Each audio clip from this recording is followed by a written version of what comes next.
Lentera suci pancarkan cahaya, membawa damai di setiap suasana.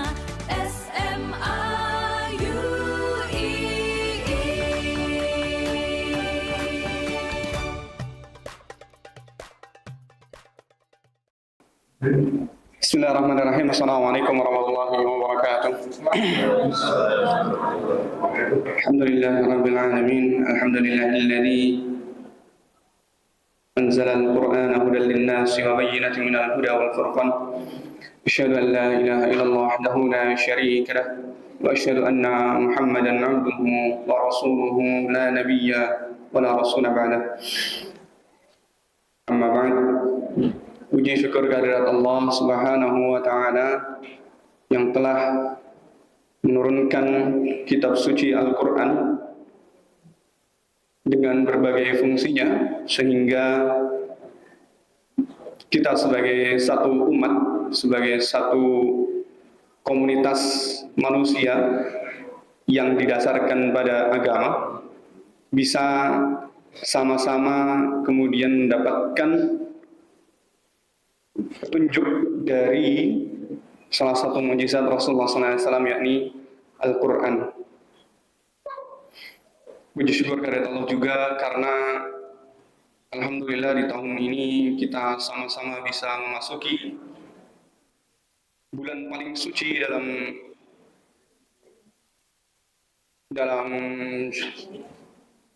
syariat Islam, yakni bulan Ramadan, di mana kesucian bulan Ramadan ini berbeda dengan bulan suci yang lainnya, yang dijelaskan bahwa bulan suci ada 4 dan Ramadan di luar itu. Namun Ramadan itu sendiri kemuliaannya jauh di atas keempat bulan suci itu.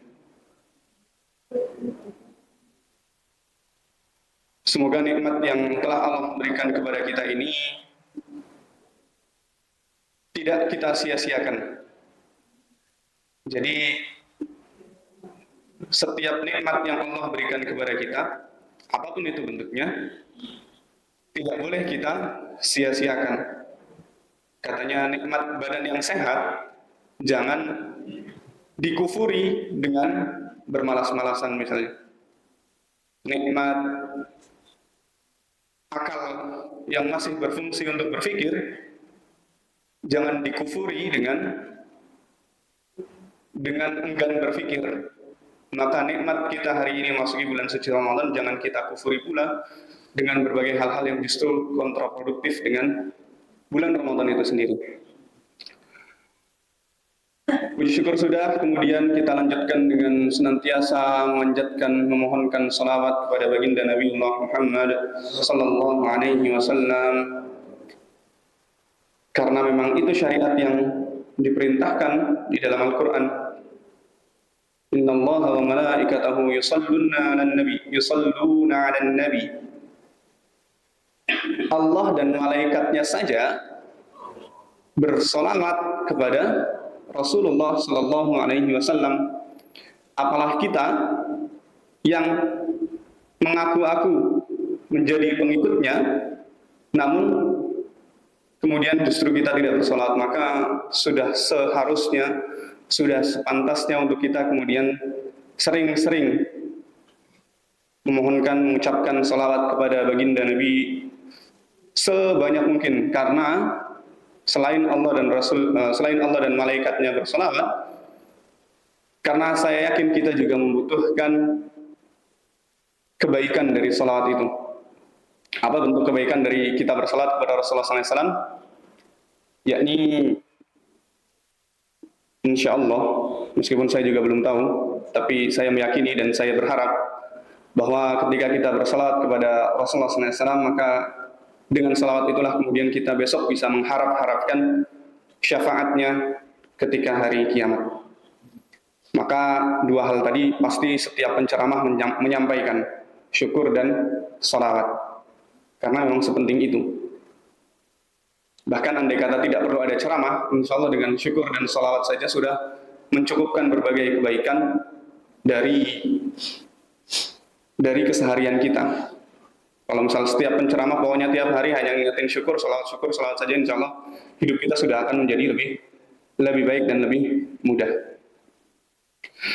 Tapi karena waktunya masih sampai jam 8, jadi kalau cuma sampai di sini saja nanti terlalu banyak yang terbuang. Jadi saya lanjutkan hari ini, saya menyiapkan satu tampilan. Ini biar nggak ngalor ngidul, nggak jelas, karena biasanya kalau saya nggak pakai panduan semacam ini nanti apa yang saya sampaikan cenderung berputar-putar dan kemana-mana gitu. Jadi ini hanya menjadi satu batasan. Sebenarnya hari ini saya kemarin baru saja mendengarkan ceramah-ceramah, mendengarkan podcast tentang keagamaan dan banyak sekali yang menarik bagi saya. Ada pembahasan tentang qada dan qadar, ada pembahasan tentang ya salah satunya Al-Quran, ada pembahasan tentang yang saya dari dulu sudah pengen sampaikan tentang konsep khairul ummah atau umat terbaik. Tapi entah kenapa hari ini saya menyampaikan yang ini. Semoga ini juga sesuai dengan apa yang sedang Bapak Ibu mungkin concern ke sini. Karena kalau yang diajak ngobrol itu orang yang lagi concern ke sini, nanti insya Allah obrolannya nyambung gitu ya. Tapi kalau pikirannya lagi kemana-mana, kemudian saya sampaikan ini ya, nanti zong gitu ya. Maka saya berharap, saya baru tadi pagi jam 6 kurang 15 saya mikir mau nyampaikan materi apa ya. Merangkai di otak, terus pas sampai di sekolah baru saya rangkai materi ini. Jadi ya semoga ini bagian dari petunjuk dari Allah, saya menyampaikan ini begitu. Petunjuk khususnya bagi diri saya sendiri gitu ya. Oke, kemarin saya kasih judul di sini Ramadan bulan mulia, bulan Al-Quran. Jadi bulan mulia Ramadan itu tidak berdiri sendiri. Tidak serta-merta Ramadan itu menjadi mulia. Oke, tahu. Ya, Ramadan ini bukan bulan mulia yang serta-merta mulia dengan sendirinya, tapi karena ada banyak hal di dalamnya. Salah satunya adalah kewajiban kita berpuasa tentu saja ya. Kemudian yang lainnya adalah karena di bulan Ramadan disebutkan di Quran surah Al-Baqarah 185 nanti bahwa syahrul Ramadan alladzi unzila fihi al-Qur'an hudan lin-nasi wa bayyinatin minal huda wal furqan. Next.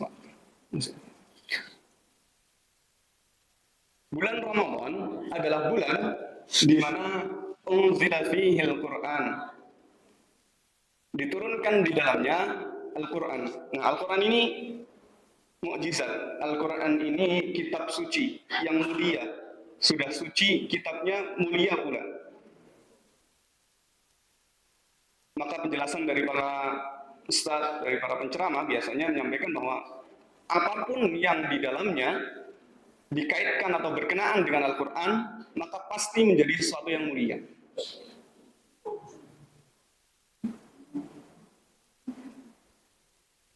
Ketika Al-Quran dibawa turun oleh malaikat Jibril yang membawa turun wahyu dari langit ke Rasulullah SAW, maka malaikat Jibril menjadi malaikat yang paling mulia dari 10 malaikat lainnya yang kita kenal.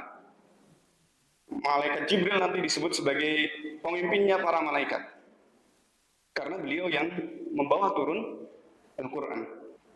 Diturunkan kepada manusia yang paling mulia, Rasulullah SAW, yang dengan Al-Quran itu beliau hidup sampai-sampai dikatakan bahwa Rasulullah SAW adalah khuluquhul Quran, akhlaknya adalah Al-Quran. Maka Rasulullah SAW menjadi manusia yang mulia ya karena beliau benar-benar mengamalkan Al-Quran secara utuh dalam kehidupannya. Pada saat diturunkan Al-Quran, malam nuzulul Quran, malam diturunkannya Al-Quran dari Baitul Izzah ke sama'ud dunya, ke langit dunia, Malam nuzulul Quran yang kita peringati setiap 17 Ramadan itu juga menjadi malam yang mulia. Meskipun nanti turunnya Al-Quran yang paling tepat adalah pada malam Lailatul Qadar. Nanti ada beberapa pendapat. Tanggal 17 itu katanya adalah pertama kali diturunkan Al-Quran dari langit dunia ke Rasulullah SAW. Sedangkan yang malam Lailatul Qadar itu adalah malam yang diturunkan Al-Quran dari kalamullah, dari firman Allah menuju ke langit dunia. Jadi kan Al-Quran itu kan diturunkan dua tahap. Tahap yang pertama itu dari secara utuh, keseluruhan ayat, itu dari Baitul Izzah atau ya arsy Allah diturunkan ke langit dunia, itu secara utuh. Kemudian tahap kedua itu nanti ketika diturunkan dari langit dunia ke Rasulullah SAW, itu yang secara bertahap. Secara ayat demi ayat. Jadi Rasulullah SAW kan tidak menerima kitab, kan tidak seperti Nabi Musa. Nabi Musa alaihissalam itu langsung menerima lembaran-lembaran suhuf. Jadi sudah utuh tuh.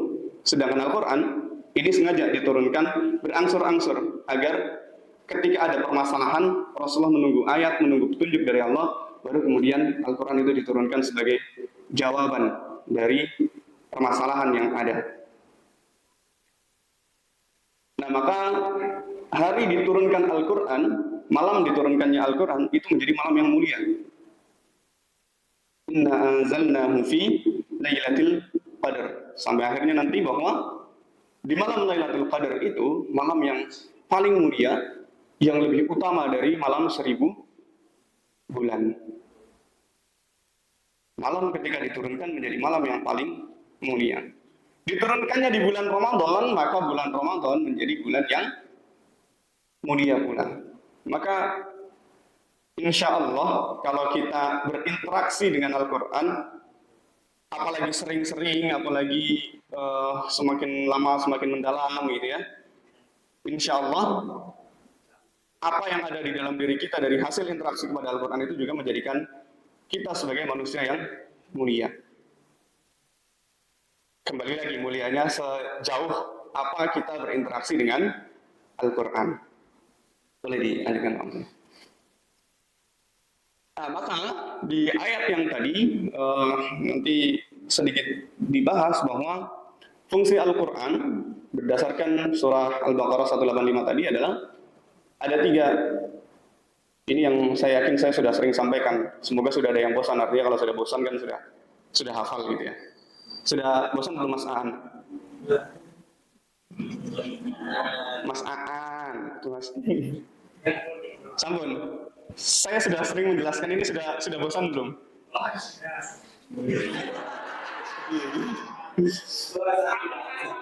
Oh sampun, berarti sudah paham ya. Pantesan kemarin Mas Aan soalnya pamer nilai PA ini A katanya. Alhamdulillah. Langsung tak jajak ke soto baru ini. Bangga lah. Alhamdulillah. Ya semoga apa yang saya sampaikan tadi ini teman-teman sudah bosan, artinya sudah memahami bahwa fungsi Al-Quran ada 3. Ada hudal linnas, petunjuk bagi manusia, bayyinatin minal huda, dan penjelas dari petunjuk itu, wal furqan, dan pembeda antara yang hak dengan yang batil. Biasanya kalau jelaskan ini saya nyenggolnya Pak Huda. Tapi tenang, hari ini nggak saya senggol Pak Huda. Gitu, jadi hudal linnas, petunjuk bagi manusia. Tapi benar nggak Al-Quran bisa jadi petunjuk? Nah kan tinggal pertanyaannya itu. Benar nggak Al-Quran bisa jadi penjelas dari petunjuk itu? Benar nggak Al-Quran bisa membedakan antara yang hak dan yang batil, gitu ya? Nah itu yang kemudian pertanyaan silahkan kita ajukan ke diri kita masing-masing. Benar nggak saya selama ini sudah diberi petunjuk oleh Al-Quran belum ya? Kalau saya sudah ditunjukkan oleh Al-Quran, bagian mana yang saya sudah mengamalkan sesuatu yang ditunjukkan oleh Al-Quran? Kalau misal memang di Al-Quran ada penjelas dari petunjuk, kenapa masih ada ayat yang belum bisa saya pahami? Apakah ada bagian-bagian ayat yang masih belum saya baca, dan seterusnya? Hingga nanti Al-Quran sebagai pembeda antara yang hak dan yang batil. Apakah pandangan kita terhadap, oh si A ini baik, si B ini buruk? Nah, apakah itu sudah dilandasi oleh Al-Quran atau belum? Perkara A ini baik dan perkara B ini buruk. Apakah kita memutuskan itu sudah didasari Al-Quran atau belum? Kalau sudah kita cross check, oh ternyata selama ini saya masih belum mendapat banyak petunjuk dari Al-Quran, barangkali interaksi kita dengan Al-Quran masih belum lengkap. Ketika kita membaca Al-Quran masih belum bisa memahami ayatnya, barangkali kita belum benar-benar berinteraksi dengan Al-Quran. Ketika kita masih memutuskan perkara A ini si A ini jelek nih, tapi ternyata sebenarnya Al-Quran tidak mengatakan demikian, nah maka berarti interaksi kita dengan Al-Quran belum serius gitu ya. Oke. Nah itu tadi fungsi Al-Quran dalam kehidupan kita sebagai manusia. Itu yang sudah digariskan oleh Allah. Masaan mana? Percaya nggak Al-Quran bisa jadi petunjuk masaan? Percaya ya, alhamdulillah. Contohnya apa masaan?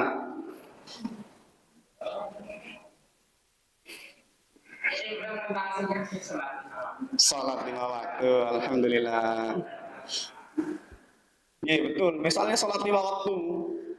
Salat 5 waktu itu ada di dalam Al-Quran. Inna salata kanat 'alal mu'minina kitaban mawquta. Sesungguhnya salat itu ditetapkan bagi orang-orang mukmin itu sudah ada patokan-patokan waktunya.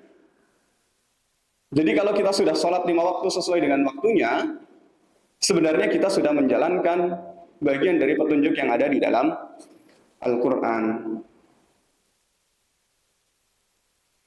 Nanti petunjuk yang lainnya apa? Nanti sebelum sholat kita diharuskan berwudu. Nah, wudu ini salah satu syariat yang dibahas detail di dalam Al-Quran. Mulai dari kita diminta membasuh tangan, kemudian membasuh muka, membasuh tangan, mengusap kepala, sampai membasuh kaki. Itu yang kemudian kita kenal dengan rukun wudu, itu ada di dalam Al-Quran. Jadi ya kalau kita membaca Al-Quran kemudian kita memahami, oh ya ternyata selama ini saya sudah mendapat petunjuk dari Al-Quran. Meskipun mungkin petunjuknya nggak harus dari Al-Quran langsung, bisa melalui orang yang menyampaikan, bisa melalui guru yang mengajarkan dan seterusnya. Nah maka petunjuk dari Al-Quran itu penting dan kita harus sering-sering cross check beneran nggak kita sudah dapat petunjuk. Kalau misal wudhunya kok masih salah-salah, nah itu berarti kita belum mendapatkan petunjuk. Saya sampai hari ini masih sering ngecek wudhu saya ini sikunya udah basah belum ya, tumit saya sudah basah belum ya, karena itu krusial sekali. Itu sudah dinas di Al-Quran lagi, gitu kan. Benar-benar detail Al-Quran menjelaskan. Bahkan tayamum juga demikian. Meskipun tayamum sangat sederhana, diminta hanya mengusapkan ke wajah dan ke tangan, tapi itu ada dinas di Al-Quran. Berbeda dengan sholat. Sholat itu tata caranya tidak dinas di Al-Quran. Namanya sujud itu nggak pernah dijelaskan di Al-Quran. Sujudnya seperti apa itu nggak dijelaskan.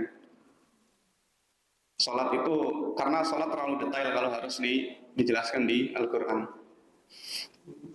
Oke ya, nah itu tadi fungsi Al-Quran dalam kehidupan kita. Kemudian isi Al-Quran di sini sadar atau tidak sadar, ketika kita membaca Al-Quran kita akan melewati 5 hal ini. Yang pertama akidah. Akidah ini satu ketentuan kita untuk bisa mengimani Allah sebagai satu-satunya Tuhan dan tidak ada Tuhan yang lainnya. Ini saya yakin kita sudah tahu contohnya, contoh ayatnya, karena ini ayat favorit kita semua. Quran surah Al-Ikhlas. Qul huwallahu ahad. Favorit ya, rumah ini bunyi. Nah, kalian mesti dibaca. Orang mungkin kelewat. Qul huwallahu ahad. Akidah. Nanti ada banyak ayat yang lainnya yang menjelaskan akidah. Termasuk lawan dari akidah, lawan dari tauhid adalah nanti syirik, dijelaskan nanti di ayat Al-Quran. Di banyak tempat. Bahwa syirik adalah satu-satunya dosa yang tidak diampuni oleh Allah jika itu dibawa mati. Berarti dosa yang lainnya masih diampuni, insya Allah ya. Makanya selama kita masih muslim, pede aja, besok pasti masuk surga gitu ya. Harus pede. Yang penting matinya nggak dalam keadaan syirik. Meskipun ya nanti dikumbah, dicuci dulu di neraka gitu ya. Itu terserah. Yang penting kita optimis saja kita masuk surga gitu. Jadi tadi syaratnya matinya harus tidak dalam keadaan syirik. Karena sebanyak apapun dosa kita, eh, selama kita masih berpegang pada Al-Quran, selama masih berpegang pada Tauhid, insya Allah diampuni dosa-dosa kita. Nah, maka akidah itu menjadi satu bagian paling penting di dalam Al-Quran sebagai ya tadi fungsi Al-Quran sebagai Al-Huda.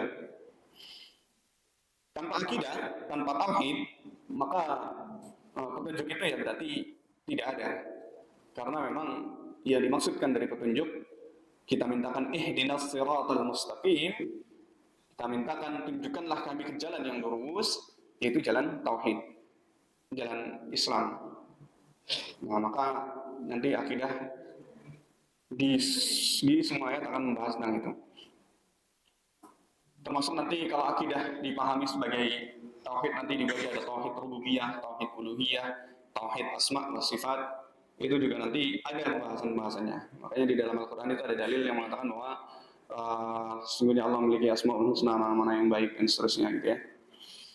Nah, itu hal-hal yang sifatnya tauhid ketika sudah dibagi-bagi. Rububiyah nanti yang ada ayat-ayat yang menjelaskan bahwa ya kita Allah adalah satu-satunya zat yang berhak untuk kemudian disembah. Sorry, itu uluhiyah ya.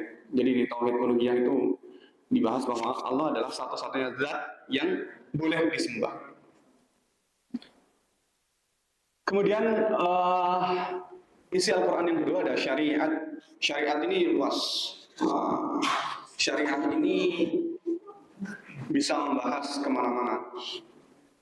Aturan-aturan di dalam agama itu nanti selalu mengatur dua hal, ibadah dan muamalah. Ibadah, nanti ada banyak sekali ibadah itu. Dan ibadah nanti pasti akan didetailkan di dalam hadis-hadis Rasulullah SAW. Sedangkan muamalah, ini yang berkaitan di luar ibadah. Apapun yang di luar ibadah kita, itu adalah muamalah. Nah, Al-Quran juga ternyata tidak hanya membahas ibadah saja.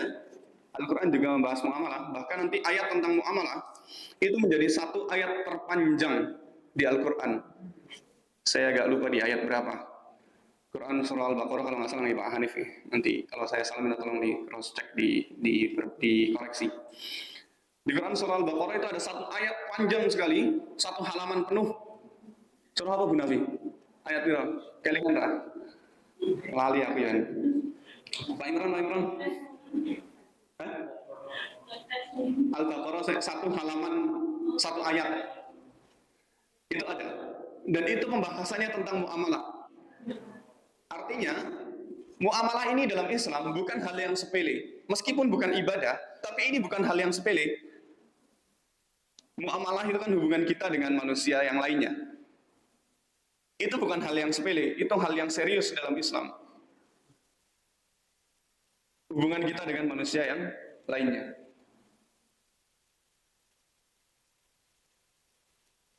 Karena nanti di muamalah ini bisa bernilai ibadah tergantung pada niat kita. Saya ketemu Mas Aan gitu ya, itu bisa bernilai ibadah Mas Aan. Apa mana nek ece-ecenan lah itu. Nek sama Mas Aan insya Allah ibadah karena saya tahu Mas Aan nggak baper setelah itu. Gitu. Ece-ecenan kan bagian dari bercanda gitu ya. Untuk ya ben minimal mesem lah kan gitu. Sedangkan senyum sendiri adalah ibadah kan gitu. Nah, maka muamalah apapun sifatnya itu bisa bernilai ibadah. Termasuk ketika Pak Aruf menjelaskan bahwa kita bekerja harus niatnya ibadah. Pekerjaan itu muamalah. Itu bukan ibadah murni, bukan ibadah makhluk, tapi bisa bernilai ibadah ketika pekerjaan kita membawa manfaat misalnya. Ketika pekerjaan kita kemudian memberikan jalan kepada kebaikan misalnya. Jadi jalan kebaikan tidak harus dengan ngajar ya. Jalan kebaikan banyak sekali. mas-mas Gojek yang nganter kita mau ke masjid misalnya, itu ya bagian dari kebaikan. Maka muamalah semacam itu bisa bernilai ibadah, tergantung niatnya. Jual beli itu bisa menjadi ibadah kalau jual belinya satu tidak melanggar syariat, yang kedua kemudian nanti bukan barang yang haram dan seterusnya gitu ya. Nah maka ibadah kemudian akan menjadi sangat luas, tergantung konteks niat kita seperti apa. Nah itu nanti di Al-Quran membahas sangat banyak perihal itu. Kemudian ada akhlak. Ya akhlak ini sifatnya adalah ada yang sifatnya tunjuk langsung berupa contoh pergaulan yang baik itu seperti apa gitu. Nanti di Al-Quran itu ada satu ayat yang misalnya membahas tentang etika kita bertamu. Dalam Al-Quran misalnya dibahas bahwa bertamu itu jangan di waktu-waktu yang waktu-waktu yang aurat kan sesuatu yang tidak boleh dilihat ya. Nah ada waktu-waktu yang aurat, yang waktu kita tidak boleh bertamu tuh. Misalnya ketika sudah lewat Isya. Ini secara kultur nanti akan berbeda. Tapi idealnya kita bertamu itu tidak boleh setelah sholat Isya. Itu nggak boleh. Idealnya kita bertamu itu nggak boleh setelah sholat zuhur.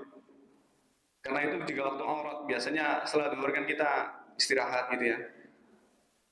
Nah itu. Ya itu nanti ada tafsirnya, ada penjelasannya. Cuma kalau di Al-Quran nanti ada pembahasan semacam itu. Di zaman Rasulullah lebih ketat lagi. Kalau mau berkunjung ke rumah Rasulullah SAW itu nanti ada syaratnya. Kita tidak boleh sembarangan bertamu ke rumah Rasulullah SAW. Kita nggak bisa. Sahabat nggak boleh bertamu ke rumah Rasulullah SAW tanpa ya sembarangan, itu nggak boleh. Disunahkan nanti sebelum ke rumah Rasulullah SAW itu bersedekah dan seterusnya. Makanya hari ini kita turunkan biasanya ini kultur-kultur di pondok yang punya kiai gitu ya.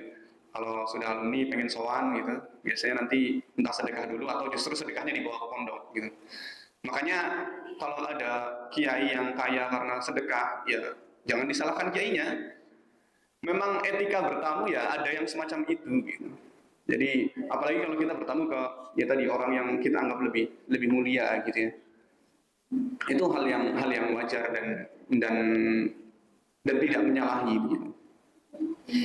Nah itu jadi etika bertamu contohnya seperti itu. Nah itu akhlak. Kisah dan sejarah. Oh ini banyak sekali di Al-Quran dan ini bagian yang paling saya suka. Kalau baca Quran kok bahas tentang kisah itu langsung connect. Apalagi surah Yusuf misalnya. Jadi Nabi Yusuf alaihi salam itu dikisahkan di Al-Quran, kisahnya itu hanya dibahas di satu surat, tapi satu surat tuntas dari awal sampai akhir. Tidak dikisahkan di surah yang lain. Disebutkan oleh Allah sebagai ahsanal qasas, kisah yang terbaik. Nah, nanti ada kisah yang lainnya, kisah Nabi Musa, banyak sekali di Al-Quran kisah Nabi Musa. Nabi yang paling banyak disebutkan di Al-Quran ya Nabi Musa alaihissalam. Kemarin saya lihat konten, katanya jangan-jangan Al-Quran harusnya bukan diturunkan ke Rasulullah SAW, karena nama Muhammad di Al-Quran itu hanya disebutkan Bu Nafi, Pak Imran. Nama Muhammad disebutkan di Al-Quran kalau nggak salah cuma satu kali kalau nggak salah, yang wa ma Muhammadun illa Rasul dan seterusnya. Nah itu Rasulullah SAW disebutkan di Al-Quran nama Muhammad itu sangat sedikit sekali. Jangan-jangan Al-Quran ini sebenarnya bukan buat Muhammad gitu ya. Nah ini karena memang yang paling banyak ya Nabi Musa alaihissalam. Nanti dijawabnya dengan kalau banyak-banyakan disebutkan Rasulullah SAW dengan Fir'aun itu lebih banyak disebutkan Fir'aun. Jangan-jangan Al-Quran harusnya diturunkan ke Fir'aun. Nah ini kan kacau juga kan gitu. Makanya nanti jawabannya bukan masalah Rasulullah disebut berapa kali, tapi masa orang pertama, orang yang membacakan Al-Quran diceritakan lebih banyak, yang nggak lucu lah. Ibaratnya ada buku yang ada buku yang saya tulis tapi kok isinya saya semua, itu kan jadi namanya umum ya. Nah, makanya. Jadi Rasulullah memang tidak banyak disebutkan di Al-Quran, tapi insya Allah beliau adalah orang yang paling mulia karena Al-Quran begitu. Nah itu kisah dan sejarah. Pokoknya nanti ada banyak sekali kisah. Ada kisah Ashabul Kahfi, ada kisah di Al-Kahfi itu ada 3 kisah tuh. Nanti di kisah nabi-nabi sebagian besar diceritakan di Al-Quran meskipun tidak banyak. Kisah penciptaan manusia dari awal sampai akhir.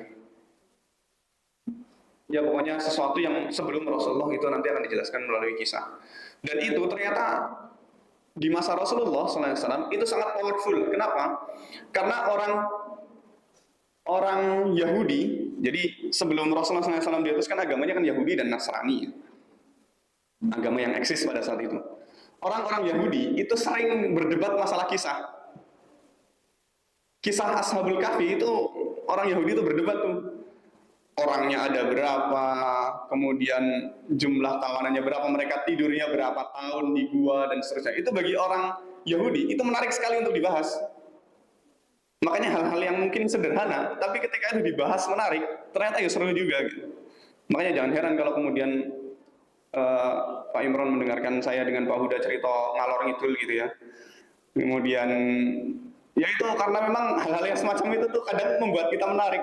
Oh tiba-tiba Pak Imron melihat tuh, oh wih kok seru gitu. Nah itu jadi kisah itu seperti itu.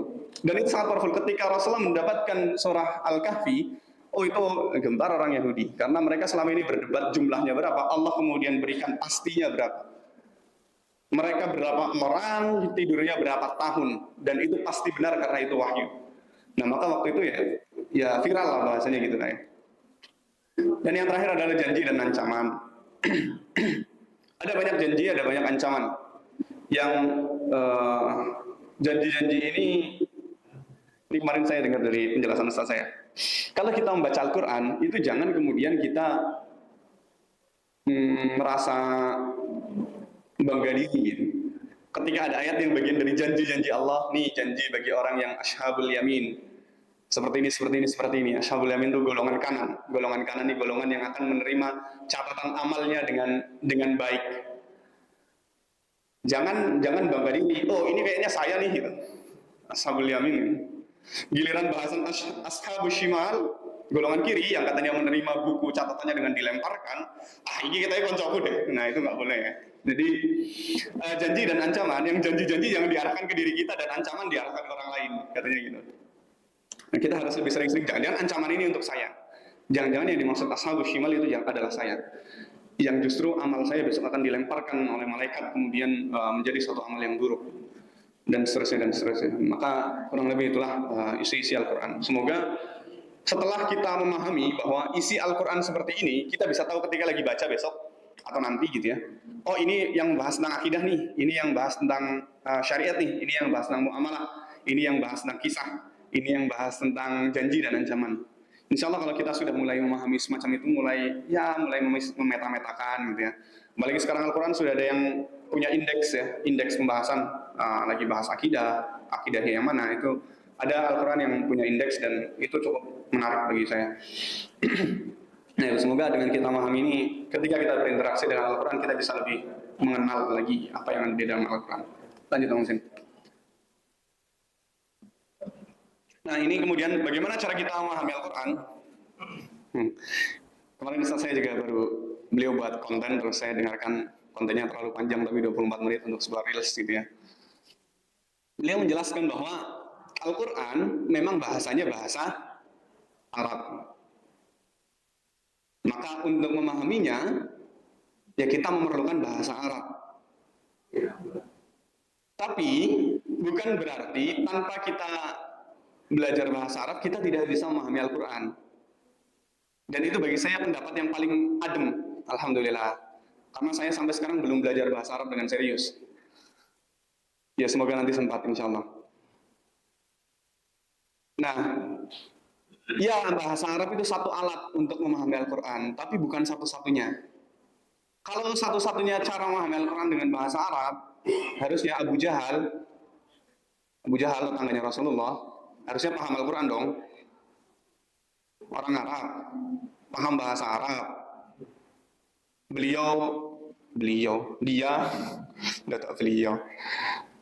Dia disebut Abul Hakam sebelum Islam diutus itu. Abu Jahal disebutnya Abul Hakam, bapaknya kebijaksanaan. Keren banget kan Abu Jahal tuh. Tapi setelah Islam diutus, beliau tahu Al-Quran itu luar biasa. Dia tahu Al-Quran itu luar biasa. Dia tahu bahwa Al-Quran itu bukan karangan Rasulullah SAW. Tapi karena hatinya sudah terlanjur tertutup oleh kekufuran, maka ya sepaham-pahamnya beliau terhadap Al-Quran, sepaham-pahamnya beliau terhadap syair-syair pada masa itu, tidak bisa membawa beliau menjadi seorang Muslim.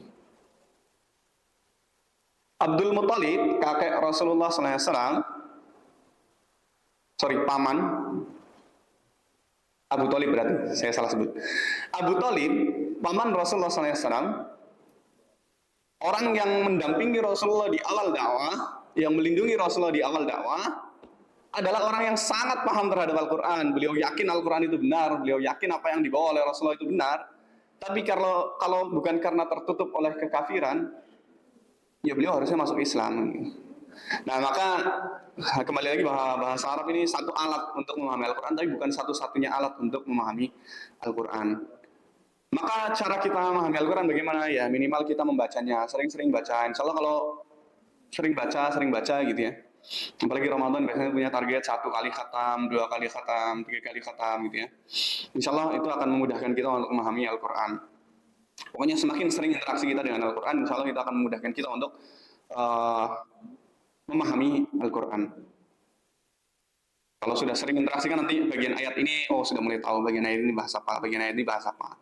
Semakin tahu nanti semakin banyak yang kita pahami, dan dari situ kemudian semakin kita bisa memahami isi Al-Quran. Nah, caranya ya kurang lebih seperti itu, dibaca, dipahami, direnungkan. Nah, ini yang paling penting, direnungkan. Merenungkan ayat dengan hati yang bersih, dengan hati yang tulus. Tidak tendensius seperti tadi ya, Ashabul Yamin, golongan-golongan yang baik, aku kafir gitu misalnya. Golongan yang buruk dialamatkan ke orang lain, itu jangan sampai.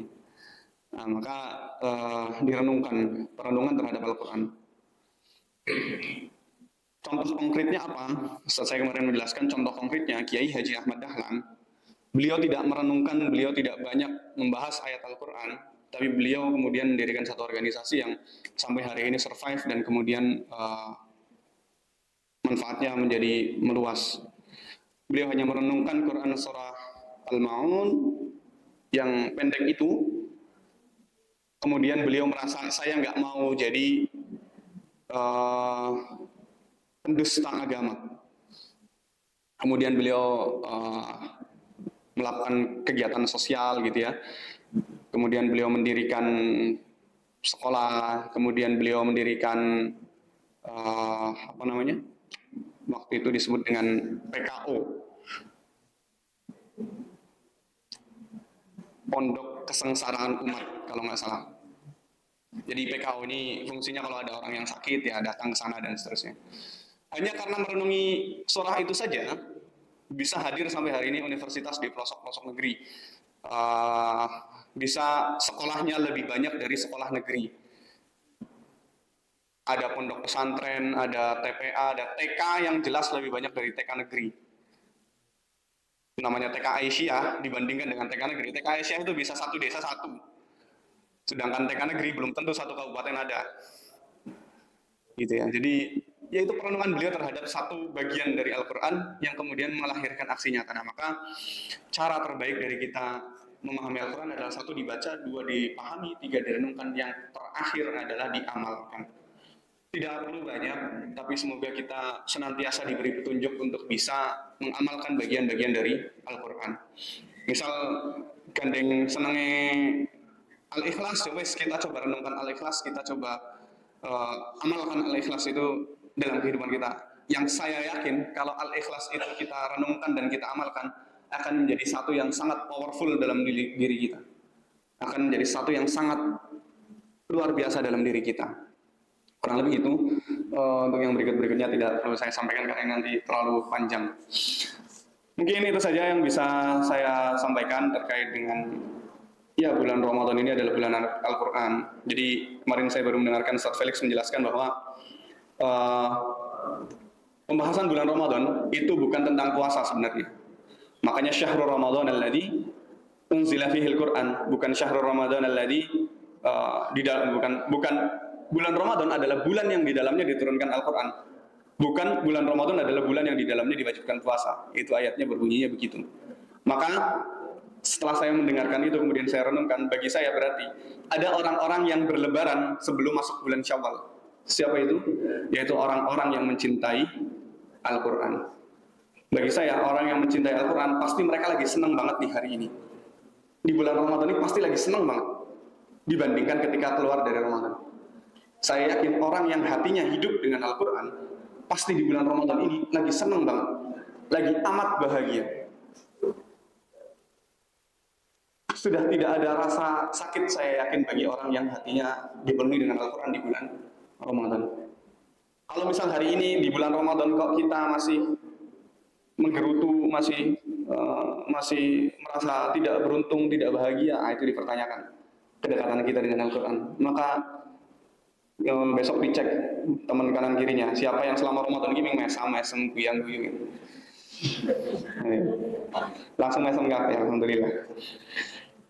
Semoga itu karena kedekatan kita dengan Al-Quran. Allahu a'lam bishawab. Semoga apa yang bisa saya sampaikan ini bagian dari sedikit yang saya berharap bisa memberikan dampak manfaat, terutama bagi diri saya sendiri, karena memang saya juga masih banyak sekali yang harus saya pelajari, dan bagi saya senang sekali kalau kita bisa berdiskusi terkait dengan Al-Quran, terkait dengan agama. Semoga kita senantiasa diberi petunjuk oleh Allah Subhanahu wa taala, semoga kita senantiasa diberi kebaikan-kebaikan di bulan suci Ramadan ini, kita bisa sampai akhir, bisa mengakhiri Ramadan dengan baik, gitu ya, berjumpa dengan Ramadan tahun berikutnya. Billahi taufiq wal hidayah, fastabiqul khairat. Assalamualaikum warahmatullahi wabarakatuh. Saya kembalikan ke Bang Sinul.